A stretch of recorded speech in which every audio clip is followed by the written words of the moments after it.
I have been procrastinating to create this video for the past 15 years.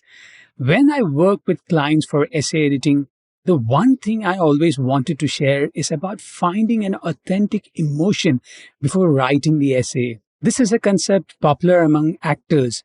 If you notice the greatest actors in my book, Philip Seymour Hoffman and Daniel Day-Lewis, why do we feel that they are not acting? They pursued a technique called emotional memory. Emotional memory is finding a similar memory as the character is experiencing and then expressing it authentically for the camera. In essay writing, where you have to write about failures, traumas, and setbacks, if you don't go back to that emotional memory, the writing will turn into a commentary. There's a huge difference between reflective writing and commentary. The first draft of many of my clients is a commentary about their hard times. It's not coming from an authentic place. I ask them to go back to that moment and they come back with overly emotional lines. This is not what I mean by emotional memory. It is to find a place in your memory where the details are vivid. I, as a reviewer and editor,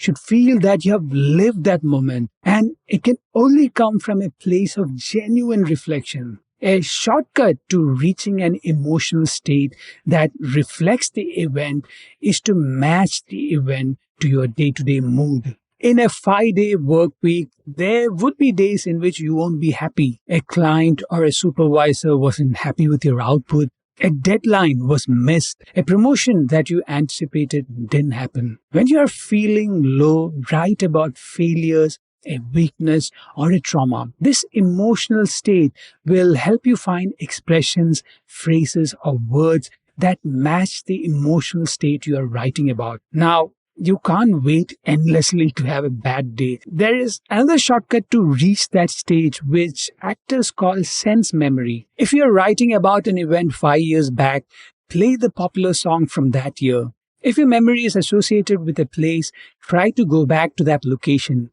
If you can't travel, go back to your phone and browse through the photos from that year. Our mind has something called associative memory that helps us recall the emotion. If the memory is negative, we remember the central event but forget most of the details. That is our way of coping with the negative event. So, to reflect and write about the negative event, you have to stay in that emotional state and ask some fundamental questions like, number one, what was the triggering event? Number two, what was the hurtful incident? Number three, what was the hurtful comment? Number four, what was the change in perspective you had after the event? Number five, what life lesson do you still carry now from that event? Once you ask these 5 questions, you will expand on the central event with details. It is the details that improve a narrative. A person obsessed about impressing his overbearing millionaire father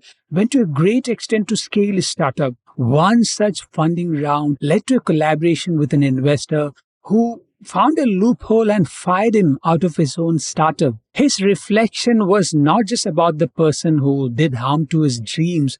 He went deep into his own motivations. In an interesting way, the essay was a theme on the competition between the father and son, a theme I have never read before. Many of you will not find the emotional state to write about the negative event because the event was too far down the memory lane. That's one reason I recommend that clients limit reflections to the past 3 to 5 years. If you have to go back more than 5 years, it should be something extremely rare and memorable that left a permanent mark in your life. These are tragic events like losing parents, an identity crisis, or an interaction that revealed the truth about the world. So, to summarize, number one, find a similar emotional state as you had experienced before writing about the event in an essay.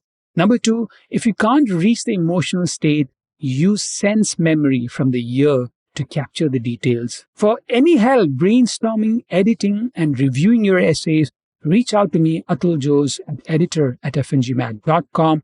You may also use FNGMAT's contact form at store.fngmat.com/contact-fngmat.